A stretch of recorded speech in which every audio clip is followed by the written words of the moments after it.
Escutai todos os habitantes do céu e da terra, o soberano Deus e Rei de glória, Melquisedeque Lisbete, está entre nós. Acercai-vos hoje confiadamente ao trono da graça. Recebamos com honra, louvor e reconhecimento ao grande Eu Sou, Cristo Lisbete. Por Melquisedeque Lisbete. Amém. Aleluia.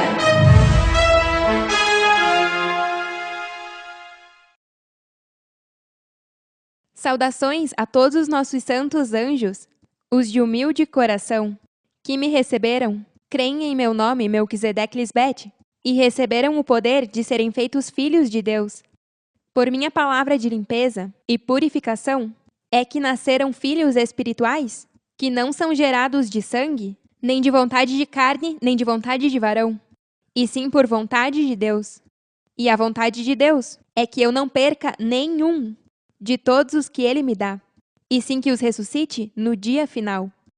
Só através de minha palavra, alguém pode receber o Espírito para poder ressuscitar no dia final, que é hoje. Alguns ressuscitaram para condenação, e esses são os insensatos, que não apreciaram este tesouro e se deixaram enganar por Satanás em suas mentes, e por estar apartados de mim, a cada dia vão secando. Mas os que seguem agarrados a mim, a videira verdadeira, vão crescendo cada dia em fortaleza, enchendo-se de sabedoria, e a graça de Deus, Melquisedeque Lisbete, está sobre eles, nossos filhos de luz. A vontade de Deus é que nasçam nossos filhos espirituais, como prometemos há muitos anos. E por crerem em mim e em minha palavra, é que nascem os filhos de Deus. Por isso eu mostrei com evidências que nem todos os seres humanos são filhos de Deus. Tem que ter nascido de novo, do Espírito, para ser um filho de Deus, porque os filhos de Deus não são os nascidos de carne. E sem o amor de Deus não nascem filhos espirituais?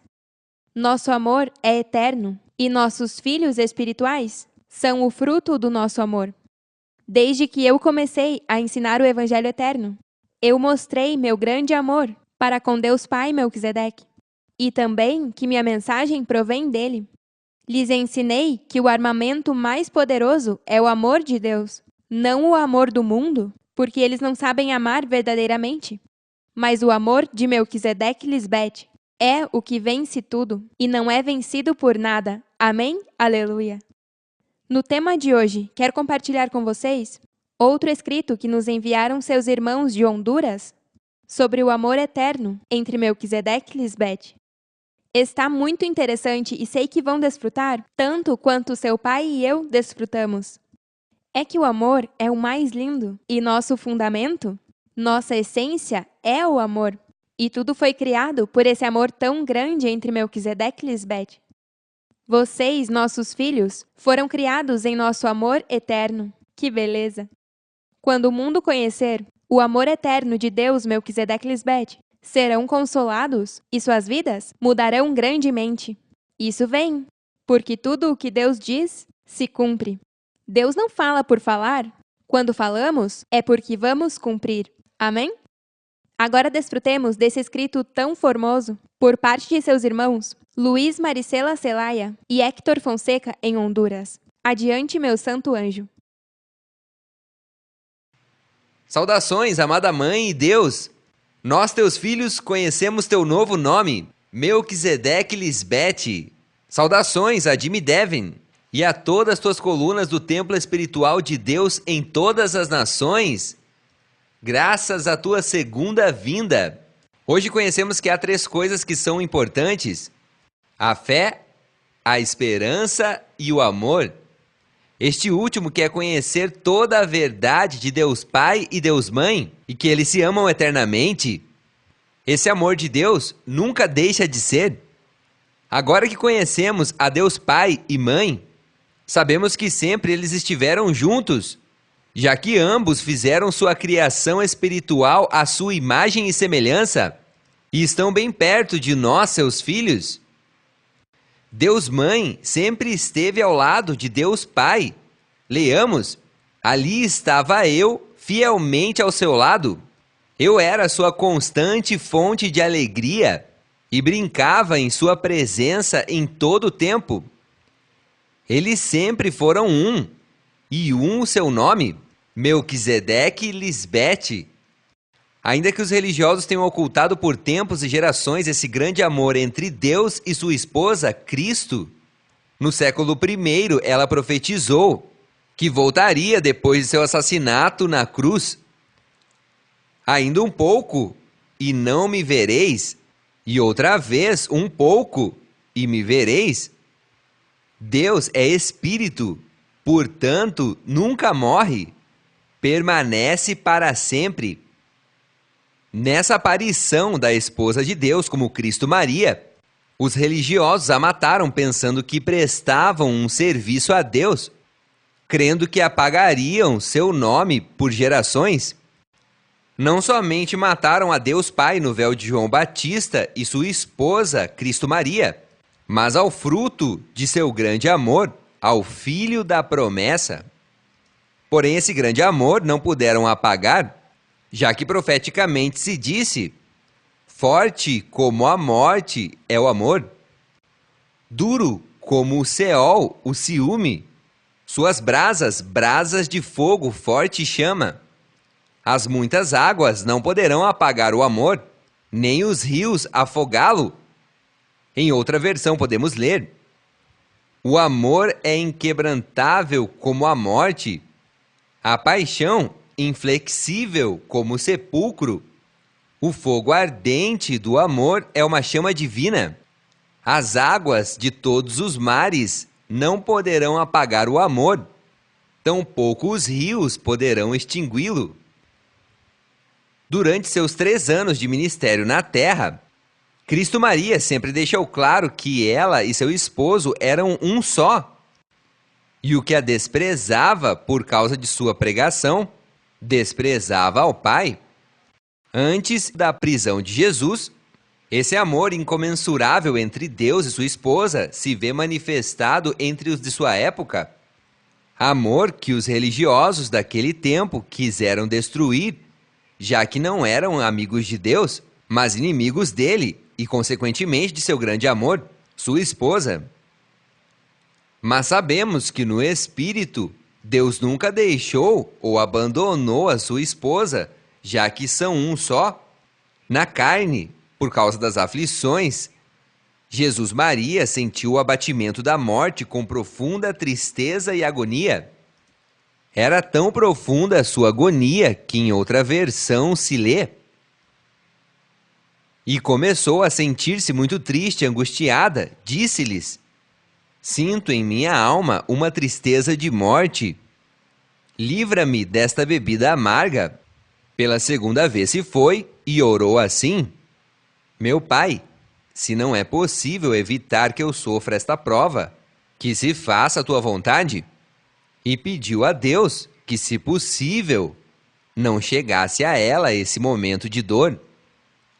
Em meio de seu grande sofrimento, Jesus orava ainda mais intensamente e o suor caía na terra como grandes gotas de sangue. Jesus Maria sentiu a ausência de seu esposo João Batista, algo que é normal quando se está em um corpo que veria a morte injustamente, recordando que João já havia sido decapitado por Herodes. Por isso, ouvindo essa notícia da morte de João, Jesus, sentida pela partida definitiva do véu de seu esposo, se afastou sozinha para expressar sua dor. Quando Jesus recebeu a notícia, se foi dali sozinha em um barco a um lugar afastado. É importante mencionar que Jesus, ou Cristo do século I, apesar de seu clamor para ser redimida da morte, não foi ouvida, nem livrada. A esta, entregue pelo determinado conselho e antecipado conhecimento de Deus, prendestes e matastes pelas mãos de iníquos, crucificando-a, a qual Deus levantou em sua 2ª vinda, rompendo as dores da morte, porquanto era impossível que fosse retida por ela. Jesus Maria não foi livrada da angústia da morte, mas sim foi livrada em sua segunda manifestação como Cristo Lisbete. Com essa introdução baseada no Evangelho eterno de Cristo Lisbete, compartilho estes apontamentos sobre o tormento da separação. Obviamente se refere à natureza mortal de Jesus Cristo, Cristo ou Jesus, que, como dissemos antes, são títulos de Maria Madalena. Ela estava sozinha, com saudade de seu grande amor, seu esposo João Batista. Entenda, por um breve tempo, antes e durante seu assassinato na cruz do Calvário. Ante os olhos dos homens, a Deus e sua esposa, só a morte poderia separar brevemente. Portanto, a parte de todo o misticismo, o Cristo do século I tinha as mesmas necessidades e emoções que os demais seres humanos de sua época. Por isso era chamado de o Filho do Homem. É importante mencionar que o grande amor de nossos pais se vê claramente profetizado no livro de Cantares, sendo um grande idílio de amor entre Deus e sua amada esposa, Jesus Maria Madalena. Vejamos o tormento da separação, previamente anunciado. Cantares 5, 2, 6 e 7. Eu dormia, mas meu coração velava. É a voz do meu amado que chama. Abre-me, minha irmã, minha amiga, minha pomba, minha perfeita, porque minha cabeça está cheia de orvalho, meus cabelos das gotas da noite. Eu abri ao meu amado, mas meu amado se fora. Tinha-se retirado, e atrás de seu falar saiu minha alma. Busquei-o, e não o encontrei. Chamei, e não me respondeu. Aí se lê que a esposa chamou ao seu amado, ao seu esposo. Mas onde foi esse chamado e por que não lhe respondeu? Antes, leremos Lamentações. Lamentações 1,16. Por isso chora meus olhos, de meus olhos fluem águas, porque se afastou de mim o Consolador, que dá repouso à minha alma. Meus filhos são destruídos, porque o inimigo prevaleceu. Aqui vemos a morte do filho da promessa. O destruíram nessa era. Lamentações 2, 13, 15 e 17. Que testemunho te trarei? A quem te assemelharei, filha de Jerusalém? A quem te compararei para consolar-te, ó Virgem, filha de Sião? Porque grande como o mar é teu quebrantamento, quem te sarará? Ao ver-te, os que vão pelo caminho aplaudem em som de zombaria, vaiam e sacodem a cabeça, dizendo da bela Jerusalém. É esta a cidade que chamam de a máxima beleza da terra? Todos teus inimigos abrem a boca contra ti. Entre vaiza e gestos de ameaça, dizem: a arruinamos completamente. Este é o dia que tanto esperávamos, por fim pudemos vê-lo. Tendo claro que estes homens maus e perversos queriam o pior para a esposa de Deus, que aqui aparece representada com as figuras de a filha de Jerusalém, a Virgem filha de Sião, a bela Jerusalém, ou a cidade de máxima beleza da terra, podemos afirmar que essa figura feminina é Jesus, o Cristo, que sempre foi e é uma mulher.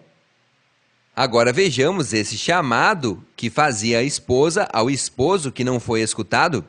Veremos uma base bíblica para respaldar que esse tormento da separação se manifestou na cruz do Calvário antes que matassem a Cristo, a esposa de Deus.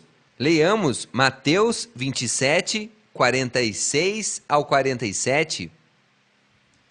Perto da hora nona, Jesus clamou em alta voz, dizendo: Eli, Eli, lama sabachthani. Isto é, Deus meu, por que me desamparaste? Alguns dos que estavam ali diziam, ao ouvi-la, ela chama por Elias. Em outra versão se lê assim: E nessa mesma hora, Jesus gritou com força: Eli, Eli, lama sabachthani. Isto é, Deus meu, por que me abandonaste? Alguns dos que estavam ali a ouviram e disseram: Esta está chamando ao profeta Elias. Mas vejamos o que Cristo disse de Elias antes de morrer e quem essa figura representava. Leiamos Mateus 17, 10 ao 13.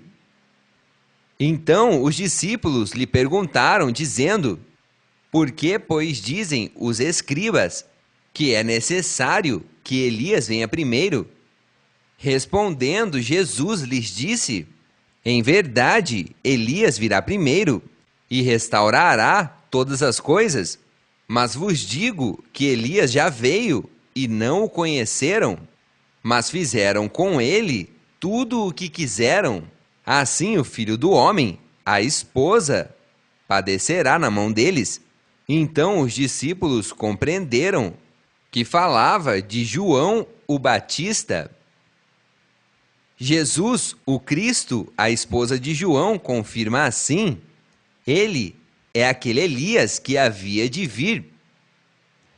Estando certos de que Deus é espírito e não carne, e que nada poderá apagar o amor eterno de Deus com sua esposa em todas as dispensações, e sabendo que Deus mesmo viria em um corpo chamado João Batista, identificado como Elias que havia de vir, o mensageiro, que prepararia o caminho de sua esposa no século I, então podemos compreender claramente que Jesus, Maria, ou o Cristo em sua agonia, não estava chamando a Elias, o tisbita, o profeta do Antigo Testamento, mas seu esposo, João o Batista, já que João era o Elias que veio preparar caminho a ela, mas saiu do corpo e tinha saudades dele em sua agonia.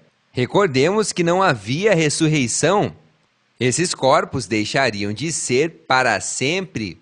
Em outras palavras, ao dizer Eli, Eli, é como dizer: João, João, meu esposo, meu amado, por que me abandonaste? Se disse profeticamente: o busquei e não o achei. Chamei e não me respondeu. Os guardas a golpearam e feriram. No verso 8, lemos: Se encontrarem o meu amado, prometam dizer a ele que estou morrendo de amor.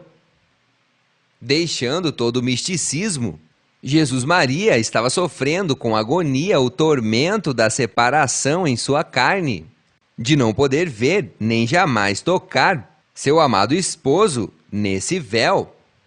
Essa agonia era de amor eterno, do maior amor jamais experimentado e que por fim hoje vemos refletido em sua máxima grandeza, esplendor, perfeição e glória em nossos amados pais, Melquisedeque e Cristo Lisbete. Aleluia! Eles jamais desaparecerão e se amam com amor eterno em meio aos seus filhos amados. Conhecemos toda a verdade de Deus, que são 2 em 1. Agora, graças aos nossos pais, Melquisedeque e Lisbete, a ressurreição na mente em um corpo vivo, tornando-o imortal. Esse amor é eterno, jamais deixará de ser, já que venceram a morte para sempre. Aleluia! Respeitosamente, compartilho contigo este escrito que me fez chegar teu santo anjo, Luiz Maricela Zelaya, de Jardines del Country, aqui em Tegucigalpa, Honduras. Teu filho para sempre, Héctor de Melquisedeque Lisbete. Aleluia! Que beleza!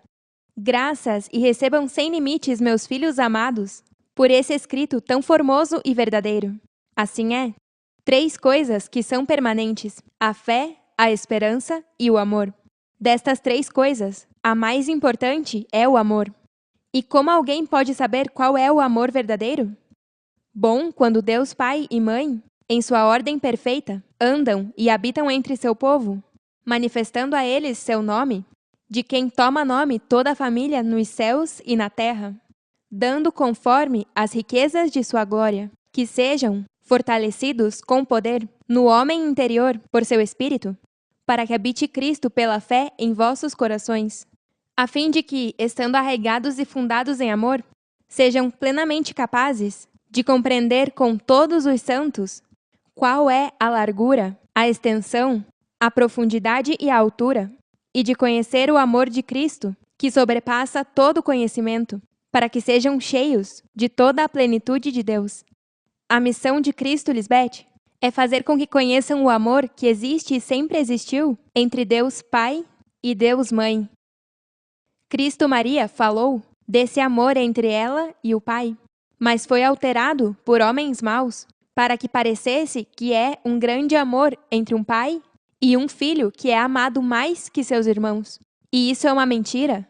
Deus ama todos os seus filhos fiéis que são nascidos de sua esposa, Cristo Lisbeth, igualmente. E aos que não são fiéis, odeia por ter negado sua mãe, depois de ter nascido espiritualmente. Por isso, quando Cristo é manifestada entre os homens, o primeiro que faz é dar a conhecer os mistérios que estiveram ocultos sobre Deus Pai e Cristo.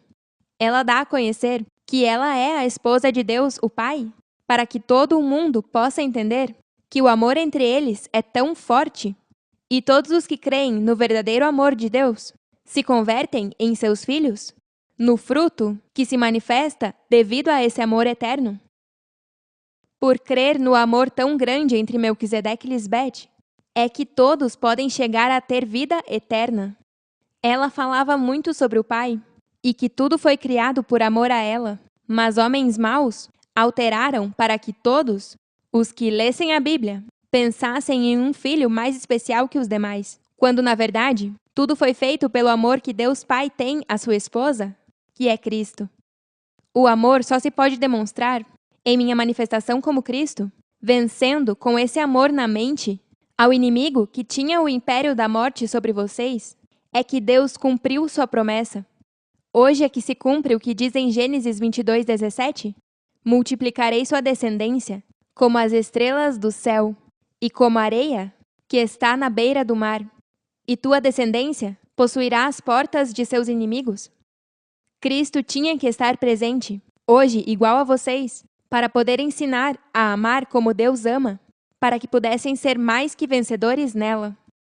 Por isso é tão importante que fixem o olhar em Cristo Lisbeth, a que inicia e aperfeiçoa vossa fé, que pelo gozo que me esperava hoje, sofria a cruz, menosprezando a vergonha que ela significava, e agora estou assentada à direita do trono de Deus Pai Melquisedeque. E por isso eu falo tanta sabedoria? Porque o que está à destra de Deus tem todo o seu poder, e o poder de Deus é sua sabedoria e inteligência espiritual. Eu, Cristo Lisbeth, estou aqui para redimi-los da maldição da lei de sua carne. Eu fui feita a maldição por amor a vocês, para que em mim a bênção de Abraão alcançasse os gentios, a fim de que pela fé recebessem a promessa do Espírito. A promessa do Espírito é receber a imortalidade, através da palavra de Deus que eu falo. Com minha palavra, eu vou vestindo teu corpo mortal de imortalidade. Aquele que recebe a mim, recebe ao Pai Melquisedeque que me enviou, e se converte em um filho da promessa. O dragão já não pode tirar sua vida, nem fazer dano neste tempo do fim. Diz em Apocalipse 12, do 4 ao 6, que o dragão ficou diante dela, Cristo Lisbeth, para devorar seu filho assim que nascesse, espiritualmente falando. Ela deu à luz a um filho que governaria a todas as nações com vara de ferro. Que é a sabedoria e justiça de Deus? Do dragão arrebataram seu filho e o levaram até Deus e seu trono. E a mulher fugiu ao deserto, onde Deus havia preparado um lugar para que cuidassem dela durante 1260 dias, que são 3 anos e alguns meses. Já viram o gozo posto diante de mim? Meu filho ia nascer e seria arrebatado das mãos do que tinha o império da morte. E agora meus filhos estão sentados, à nossa destra, no trono de Deus, que é na mente, onde habita Deus Melquisedeque Lisbeth. Amém? Aleluia! O ser humano não sabe o que é o verdadeiro amor, e se rechaça a minha palavra, É porque prefere seguir no caminho que conduz até a morte e não quer conhecer quão grande é o amor de Deus. Quando se compadeceu de ti, por amor a mim, sua amada esposa, que se entregou e está aqui agora mesmo, salvando a todos os que querem ser salvos, da morte e da tumba. Digo-lhes a verdade, levará tempo para te fazer um filho de Deus, porque terá que descontaminar sua mente e se tornar um ser novo no espírito. Mas se está disposto a viver só na luz de Deus, então terá a paciência necessária para poder te fazer a imagem e semelhança de Deus. Ainda há tempo para ti. Não demore mais e venha para que possa beber da água de vida que Deus dá gratuitamente a todo o que tiver sede de vida em abundância. Não para viver muitos anos mais, mas sim para viver pela eternidade. Amém? Aleluia! Nos vemos em nossa próxima festa. Nós os amamos eternamente.